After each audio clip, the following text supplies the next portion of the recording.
A long time ago, in a galaxy far, far away.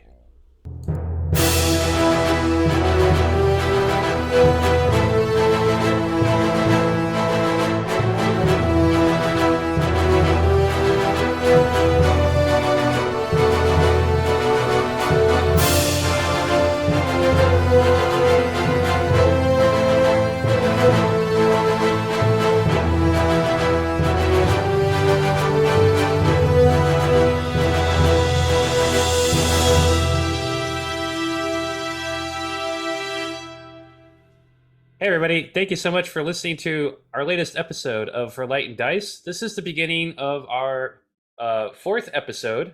We have not met together as an entire group in a very long time. And so we're very excited to get this game session kicked off and to get things rolling and started. Hope, would you like to introduce yourself and the character that you're playing, just to remind our audience? Sure. My name is Hope. My pronouns are she, her, and I play gods.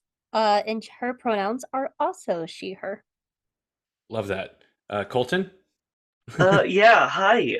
I'm Colton. I go by he, they, and I'm playing IA1N, everyone's favorite droid, and they go by any pronouns. Just for our listening audience at home, everybody had a look of concern when Colton said that. Jess, what about you? Yeah, hi, I'm Jess. I play Lysander. He's a human. He goes by he, him. I go by they, them. Nice. Nathan, what about you? Yeah, my name's Nathan. I use they, them pronouns, and I'm playing Darth Zero question mark. I don't know. Who also uses they, them pronouns. Awesome. And last but not least, Charles. You say that every time, but I know you don't believe it. It's in the order of the Zoom box. Yeah. I'm Charles, pronouns he, him, and I am playing Win, the Duros pilot, pronouns he, they. Awesome. Well, welcome, everybody. I'm so excited to be doing this game with you, and I'm also excited for the audience to hear what's going to happen. As always, I am not in control of this game anymore, so I have no idea what's going to happen, and I'm just as excited as everybody else. By the way, my pronoun... Yeah. Oh, go ahead. My pronouns are he, him, and also everyone, because I'm literally playing everybody and everything else in the galaxy. I was just going to say for our listeners, because all of us had heard Colton's solo episode prior to this, and the first thing we all did was yell at them. So when we all got here. The episode made me fear 1N, where it's just like, before I was like, yeah, 1N's just a funky little guy.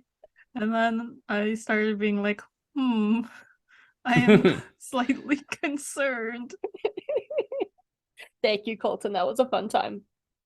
Always happy to help. So to kick things off, we are back on the Phantasmal Squonk.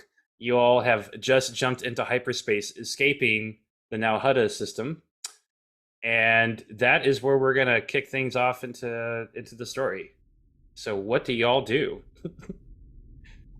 Now, we are in hyperspace, having jumped, Having but just we jumped. have not emerged. Right, you are in hyperspace. You're in hyperspace. How about that? You're going ludicrous speed across the galaxy right now. And I forgot to mention, you also use the previous coordinates as your destination because you did not have time to recalculate a brand new destination. Back to the diner we go. Back to the Talls. Yeah, back to the diner. Win is still seated in the cockpit from having made the jump. They flip several switches and press several buttons and are sort of thinking out loud to themselves, muttering various names of various systems. Okay. Zero is standing behind Wynn's pilot chair, but in not their typical backseat driver fashion now. They are looking down at their hands, thinking that their electrocution of the box caused the misfortune that happened before, and isn't really saying anything, but is just sort of looking down, thinking, "What have I done? What sort of Zero. monster am I?" Oh, Zero, no. I think. You go ahead. Okay. IA1N is going to chime in over the intercom throughout the ship. Hello! I have some new information. We all should gather in the cargo hold to discuss this new information. Yeah, we have some new information for you too, buddy. Excellent! All Donna system. Maybe Donna give me a minute, Criff.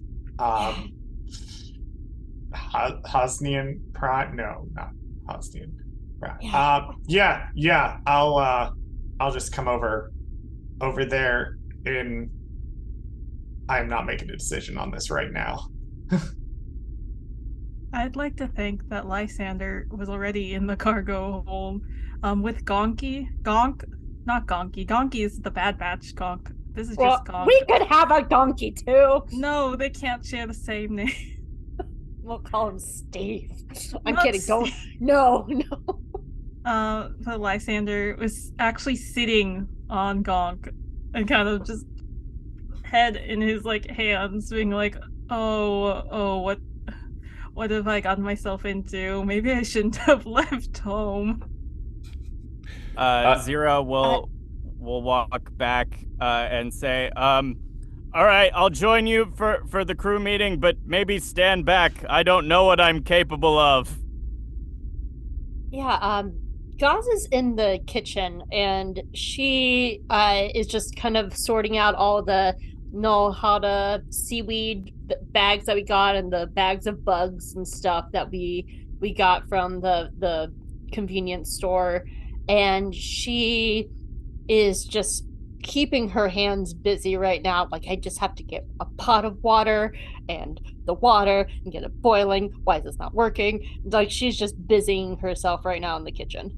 When passers-by on their way from the cockpit to the cargo hold, and casually leans over into the kitchen and goes, we don't happen to have any Revnog or anything, shot glasses.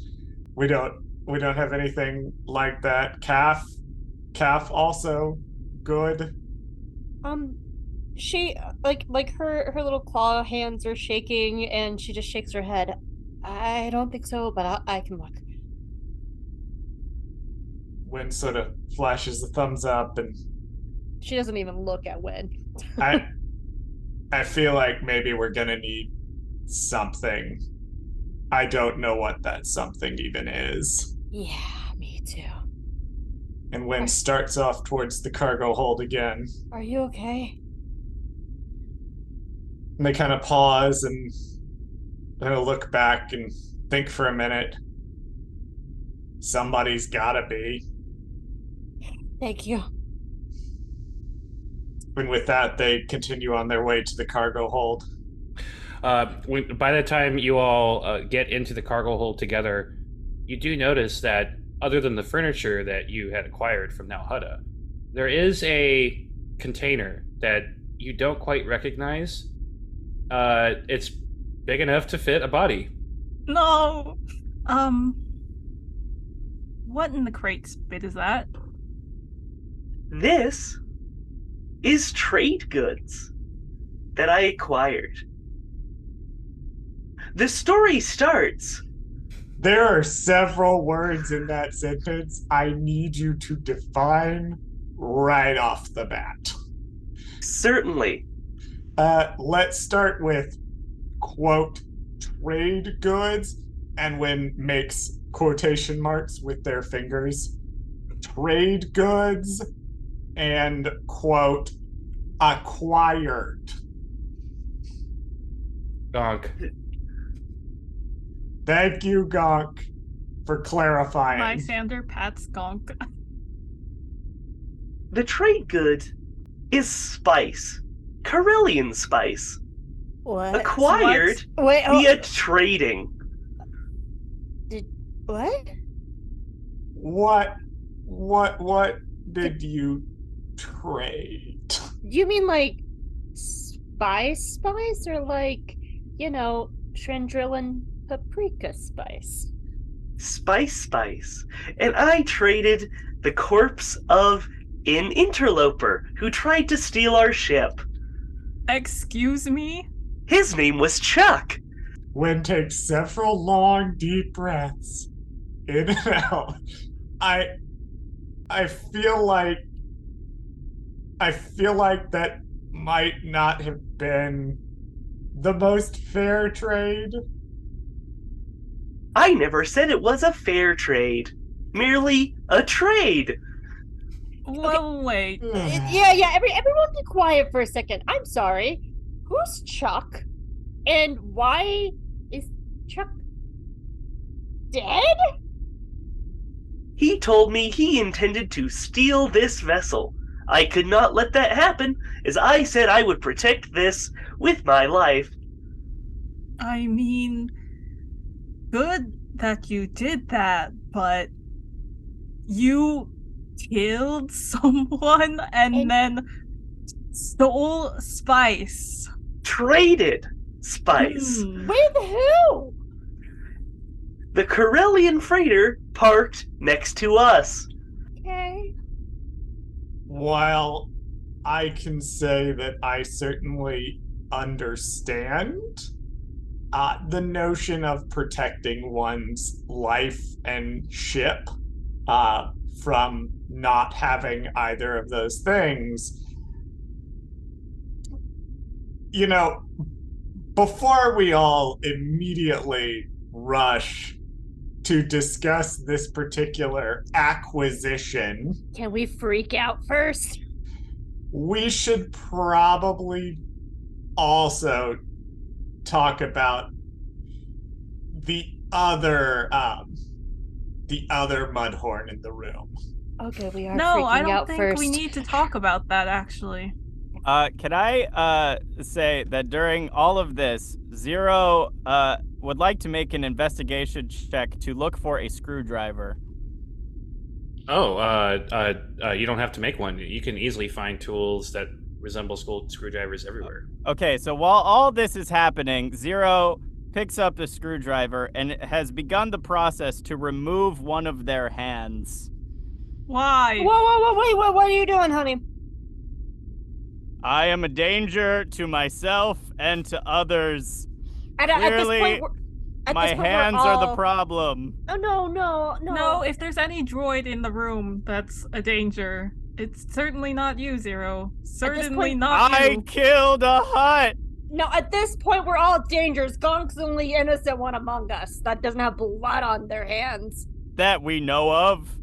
I have never committed a crime until this point. Breathe.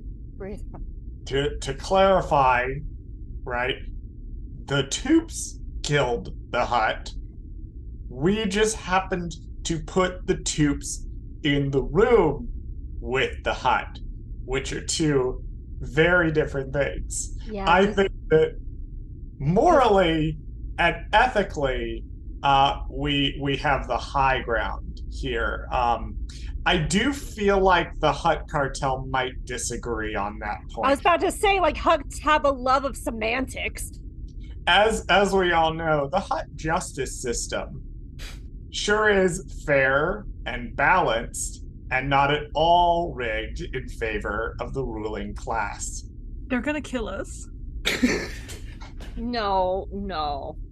You're gonna be fine. I knew that whatever was in that box was not good. I knew it. Oh. Lysander gets off of Gonk and is like pacing now. Once I get this hand off, can someone help me get the other one? I can't do it with just one. So first off, Zero, please stop dissembling yourself. I require your assistance later. Secondly, a Hutt is dead? What? Yes, I killed him. What assistance do you need help with? Don't worry about it. No, And we're congratulations! We're worrying about it, 1N, before I throw you off the damn ship myself. Okay. And Wing kind of steps out in the middle and sort of puts their hands out. One thing at a time. 0. They turn to 0. We really need you to stop taking your hands off. Otherwise, you can't do anything to help at all.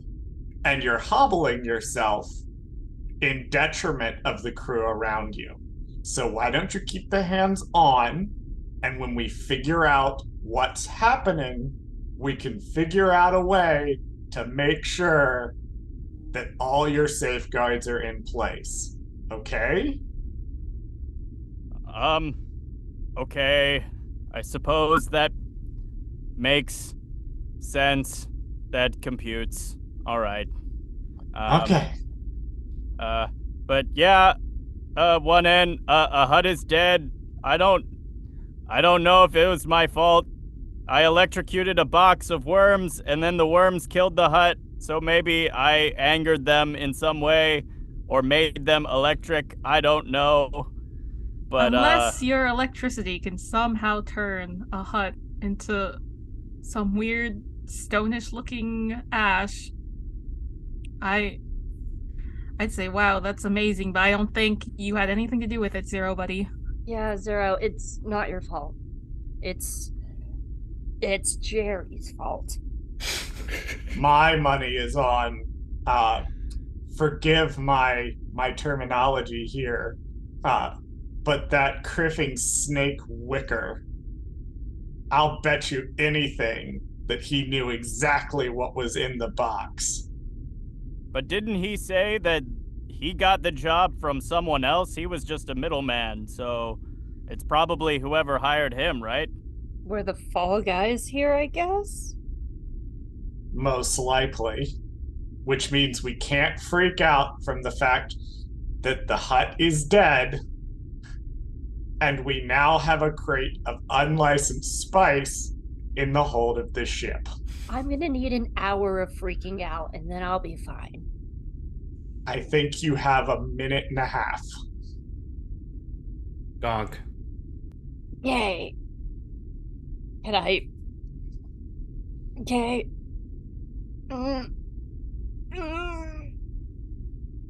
Okay. Gog, tell us of your adventures. What have you been up to? Gonk briefly looks over at 1N and back to you all and starts to shake a little bit. That can't be good. That basically tracks with everyone else. What did they do to you, Gonk? Gonk. Okay, here's what I've got so far. As soon as we hit orbit, we're going to find a new, more permanent destination for the Squonk to put down. I don't want anything to happen to the diner, so I'm going to turn around and try to get us back out as quickly as possible. After that, I don't have a lot of options. I'm thinking either somewhere very remote or somewhere very crowded. One of those two things. But I haven't got a lot of options right now. I have a suggestion. Crick. What's the suggestion? Oba Dia. To offload this trade goods. Chris, I have a possible question for you. All right, what's your possible question? So, you know Gaz's backstory and everything. Do you think that ridiculous backstory, Gaz's faction could possibly take the spice, or are we gonna say that's like straight retail? I wasn't sure about this suggestion. Yeah, they don't deal with goods like spice. Cool. I just wanted to make sure because I didn't know how the factions work. Thank you. You mean offload them to the Pike Syndicate? Oh, heck no.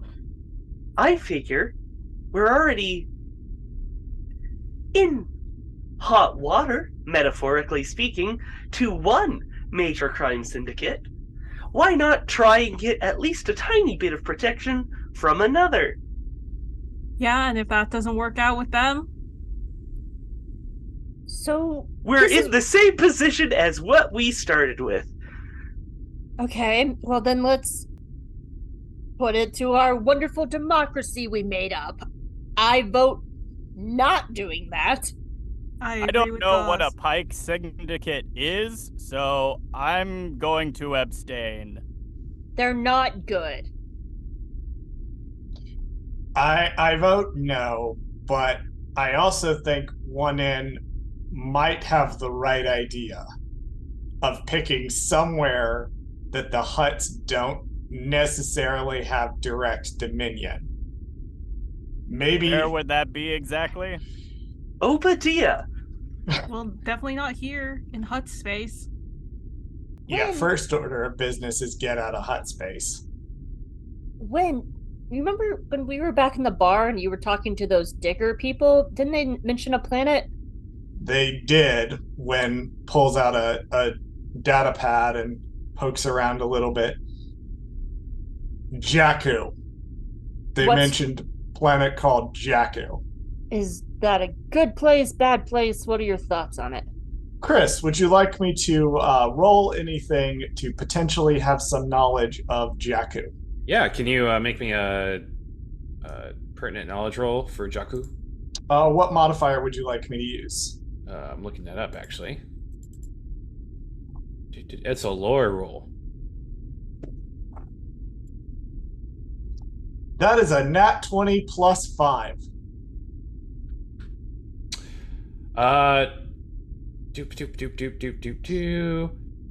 Well, you are familiar with Jakku as being a very distant desert planet where it's literally nowhere. Jakku is a desert planet, which is basically on the ass end of nowhere. It's practically outside of the range of the old Pathfinder team, so not a lot goes there.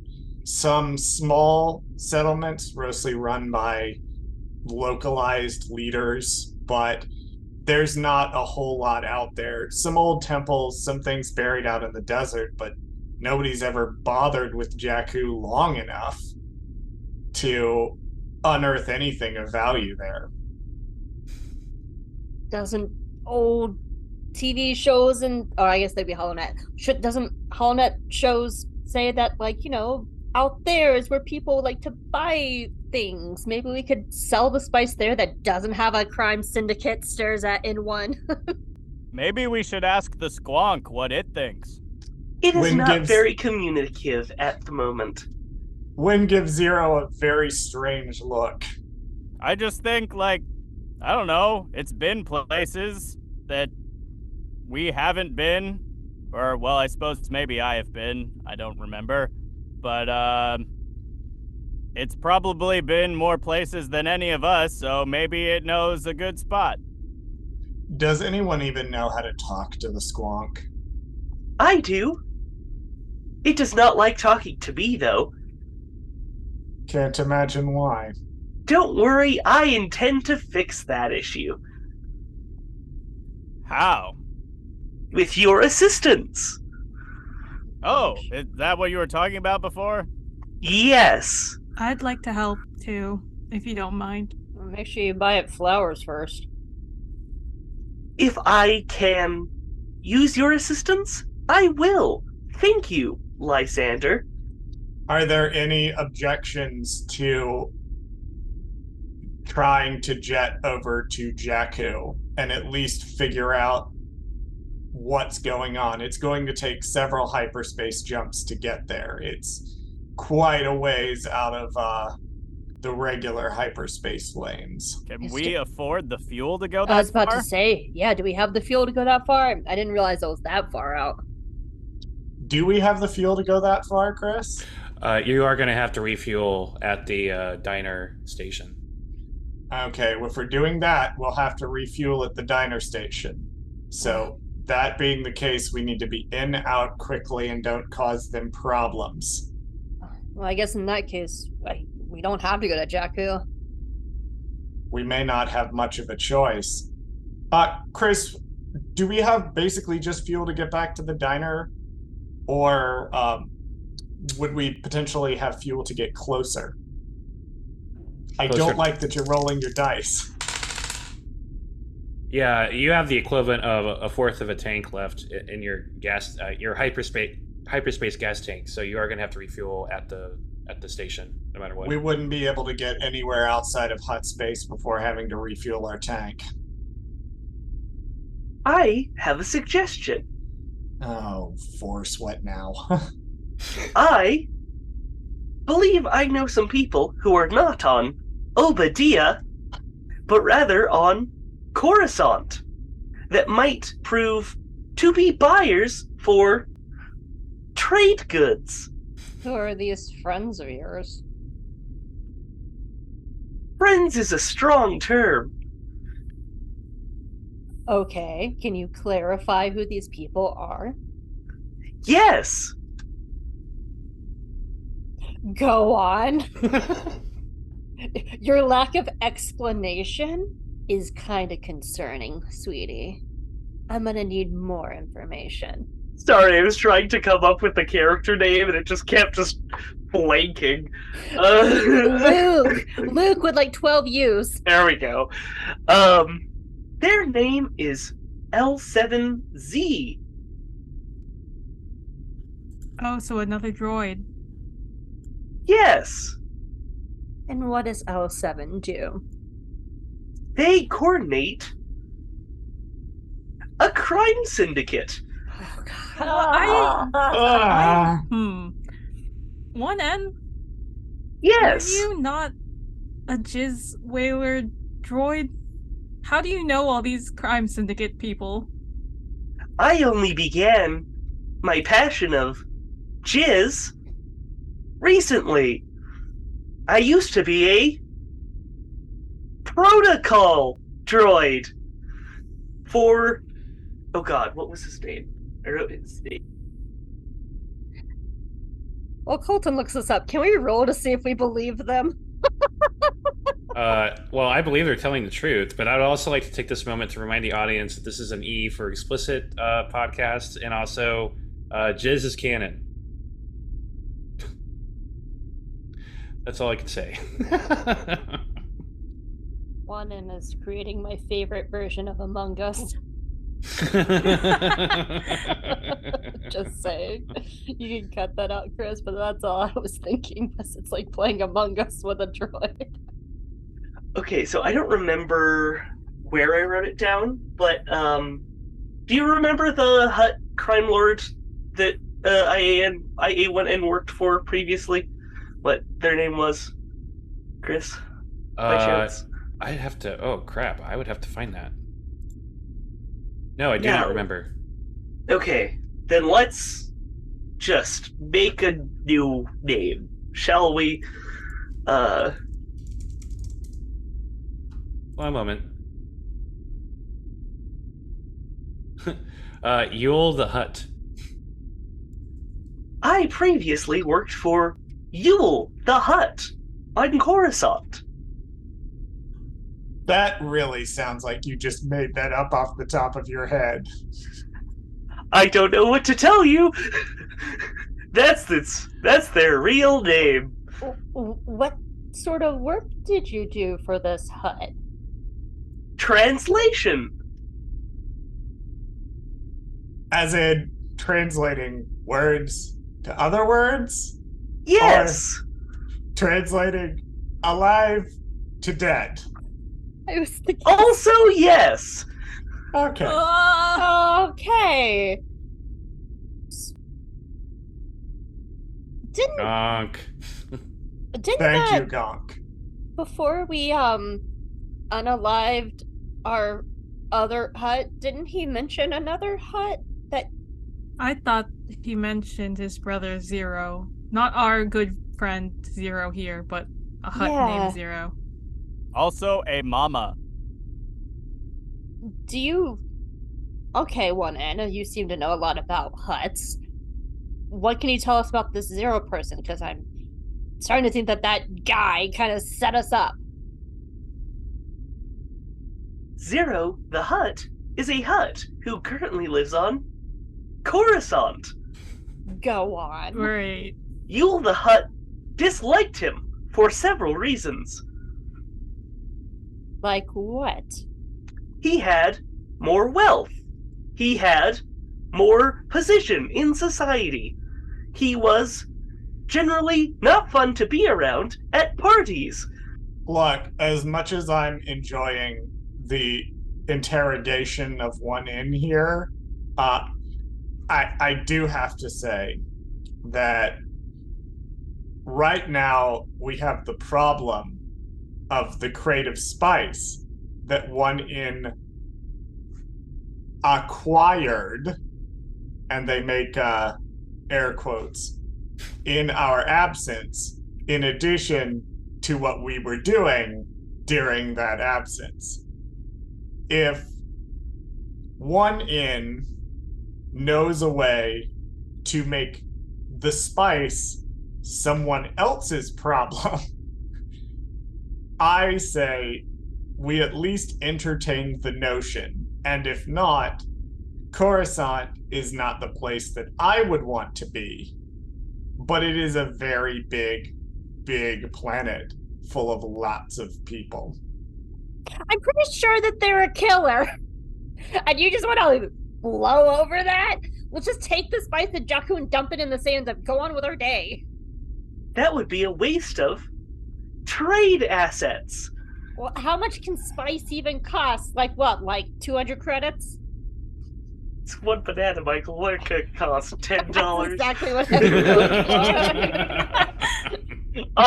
So, Chris, you said you were looking it up, how much, a creative spice like this would be. What's the estimate? What are we actually like looking at credit wise here? About 100,000 credits. Okay. We are looking at a profit margin of approximately 100,000 credits. Oh. Home. Ugh. Oh. On top of the money we just made from the hut, which we have. What? We got 200,000 plus some change for gas from the hut, Chris, last time? Correct. I believe so.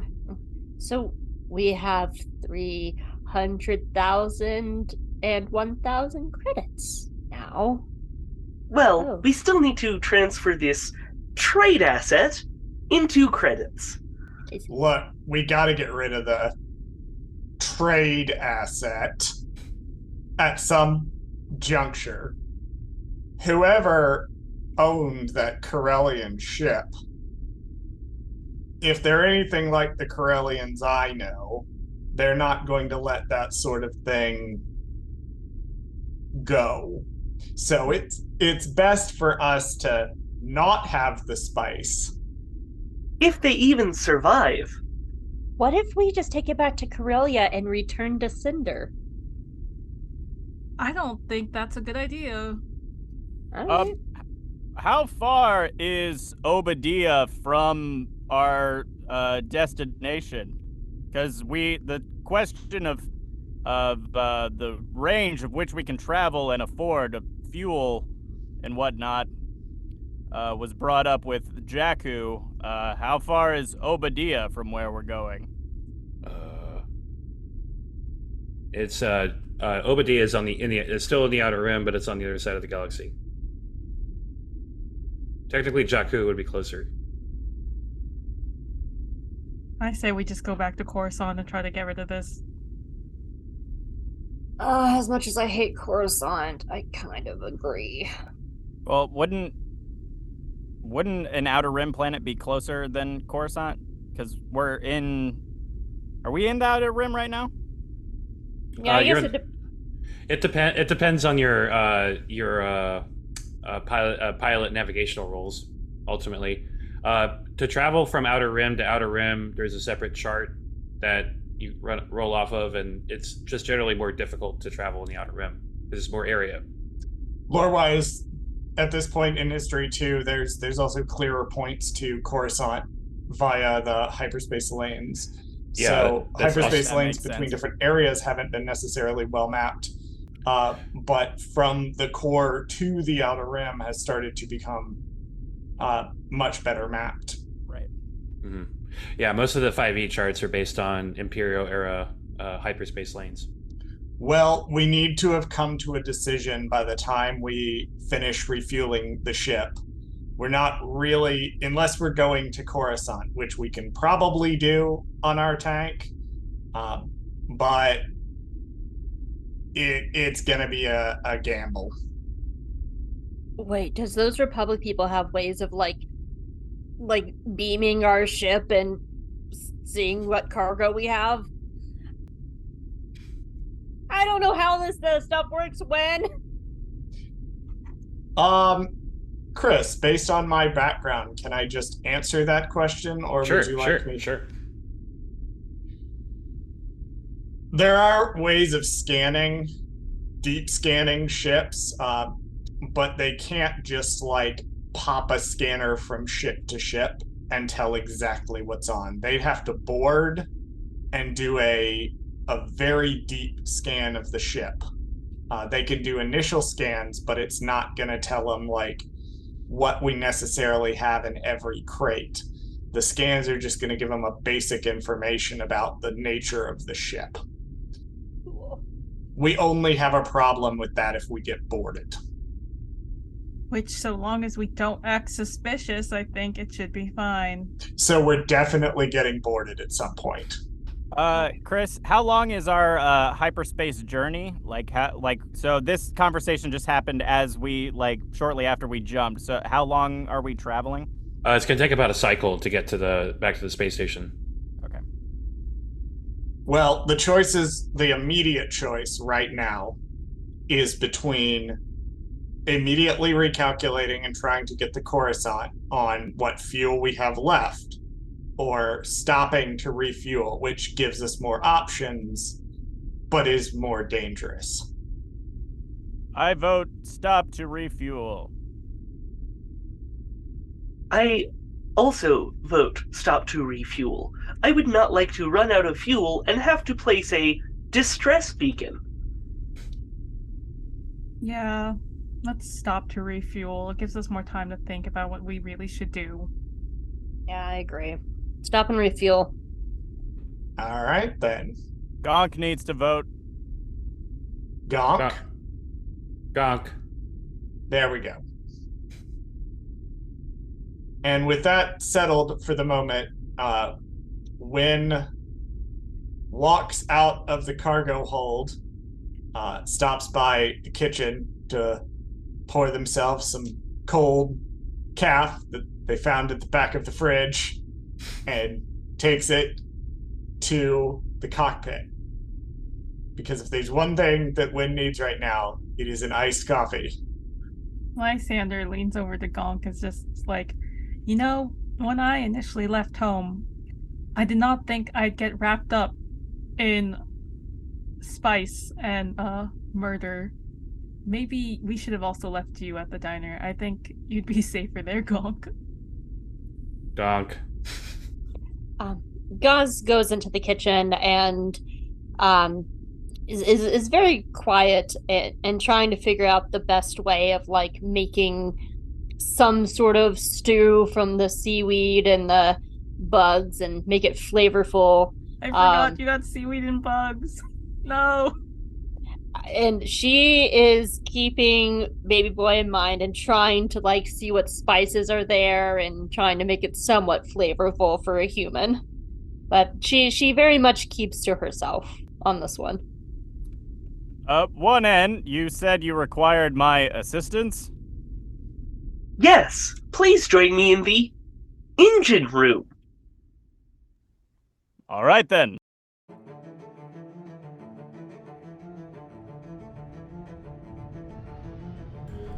Meanwhile, back on Coruscant, Wicker the Scoundrel is doing one of his favorite things, traveling on his way to get paid. He wanders down to level 1313 of Coruscant, where he's expecting some sort of a package. A package in a deep, dark alleyway, hidden behind a group of trash cans and broken down droids. He finds it. A small, black iron box. He approaches the box carefully, sees that there's a combination pad. He enters the code that his employer gave him, and the box pops open. And there he sees it. All the credits he could ever want. Well, at least for a day or two. He also sees a message. A note of sorts, on a digital pad. It just says, "Thank you. Now you'll get what's coming to you." Wicker is so excited. Of course he deserves this. He deserves all the credits in the galaxy. But as soon as poor Wicker begins to touch the credits with his own anacondan tail, that's when the box explodes.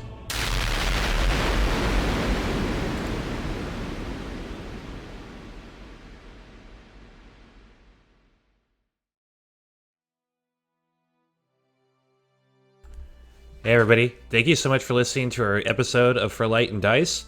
We'll definitely have more next week, and can't wait for you to hear. If you want to follow us on social media, for right now, we're just on Twitter, @For Light and Dice. Please follow us there if you want to interact with us between episodes. Also, huge thank you to Grushkov for letting us use their music.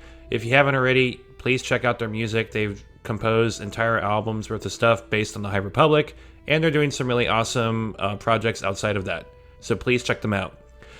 Also, most importantly, if you haven't already, please subscribe to our podcast. We're pretty much on any podcast platform of choosing. We'd also appreciate it if you leave us a review. And most importantly, tell your friends about us. And as always, y'all, may the Force be with you.